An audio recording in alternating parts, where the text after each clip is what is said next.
Tan, ta-dan. This is Amita Khar, Amitabh Bachchan, like Amitabh Bachchan. It's like Amitabh Bachchan of food today. And this is pork chili. And on my right is til chicken, sesame chicken. And this is fish tenga. And you must be wondering that why am I eating lovely Ohmyo food?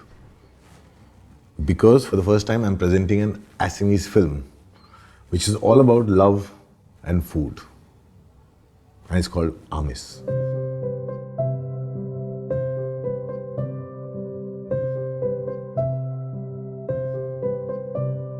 Every time I think about the film, I think about food. I feel so hungry. I think about all kinds of forbidden things that I've never tried before. I actually went on a spree while shooting Sacred Games in South Africa, trying various kinds of meat.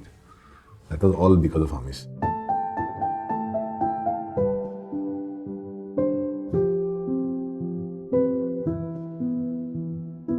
Amis is releasing on 22nd of November. Follow Amis on Facebook, Instagram and Twitter. And trust me, you have not seen anything like Amis coming out of India.